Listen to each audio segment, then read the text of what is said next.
Hello, welcome back to everyone, respect and to another edition of AEW Dynamite Out of 10. And of course, it's a Friday night edition of Dynamite this week, including multiple number one contender matches and the beginning of the women's tag team tournament. So yeah, quite a lot happening on this show, including that big main event to turn Hangman Page's next challenger. But we start things off with a trick or treat tornado: Darby Allin and Orange Cassidy versus Daniel Garcia and Wheeler Yuta. Darby and Orange were too much for Garcia and Yuta, who looked better together, but when the Daredevil made Yuta tap out to the Scorpion Deathlock, Allin and Cassidy have teamed up a few times each year and typically look good together. This was no different. The biggest long-term story is how well Garcia and Yuta are messing. That's not surprising given their chemistry as opponents. At this point, they feel like fall guys for the Death Riders, but they also feel like a team with who could win tag gold. Allen's still riding high from the last pay-per-view, and yeah, it's how high could he weak? Maybe even the Continental Classic step up to Hangman? Who knows? I'm going to give this a 6 out of 10. We then got the number one contender tag match: FTR, Jet Speed, Jurassic Express, and the Bucks. Callis taught the Bucks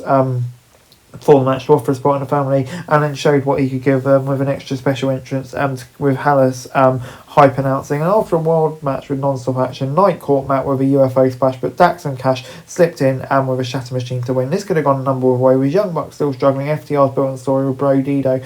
This outcome makes sense. Bandito and Brody pinned FTR to win the titles, and the result, FTR's defeated since now. Bandito can't prove their greatness against one of AEW's most prolific teams. Jurassic Express losing here delays the rise, but yeah, it's still protected. And this is a fantastic match and likely to be one of the favourites of the night.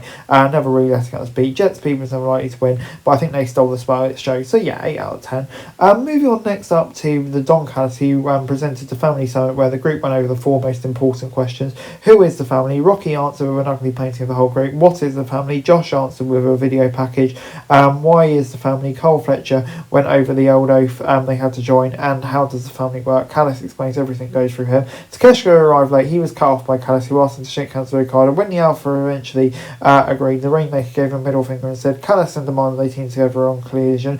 This was obviously obnoxious, but went for longer than the sell-by point. And then the important part began when Takeshita arrived. The ending was significantly better than the rest, and yeah, I'm very much looking forward to that match. At some point soon, the family will turn on Takeshita, and yeah, it could very well happen during Continental Classic. Whatever feels like it's going to be a believable way. Since Takeshita is the world champion in Japan, it's also very believable that a treacherous man like Callis is hesitant to take the shot and lose the top title. The bigger question is whether Takeshita will be the one leaving or whether they will turn on him.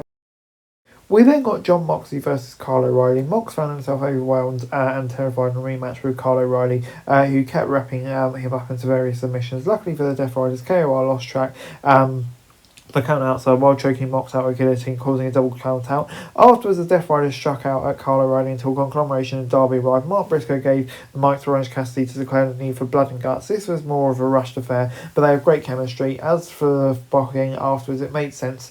A definitive count out due to O'Reilly losing track of the count was not nearly as effective last week, though. It would have made more sense to count out after Mox brought. The blood and guts match, though, has been made, and that would be great. Hopefully, the women's match will still get priority. Obviously, it's the first run, but the Death Riders losing blood and guts could be the final nail in the coffin for that group. So yeah, interesting. 5 out of 10. We then got the Women's World Tag Team Tournament: Jamie Hayter and Queen Armanata versus the Sisters of Sin. Monet attacks that backstage and the two brawled to the ring when Athena helped the CA lay out the Women's Champion. Widow Nightingale and Harley Cameron made the save, and after a physical battle, Tekla took out Hayter to the outside to allow the Sisters of Sin to lay out Amanata with an assisted downward spiral for the victory. A fantastic hard-hitting action, elevated by how comfortable all 4 were connecting on the strikes. These women weren't each other, playing to the style of tag wrestling that AEW loves the most, and all 4 women were involved often, rarely just waiting on the apron. It was a little sloppy finish, but Amanata and Hayter picked up a surprise win, but they're not really a well-established team yet. The Sisters since the tag division stalwarts need at least 1 victory to get through to round 2. So yeah, the Sexton Factor is a great addition and could help Heart and Blue to take the championship. No other team has an obvious third to match her. The broader stamina that preceded was a good one, just to add that little bit more hype to that match. So yeah, 8 out of 10.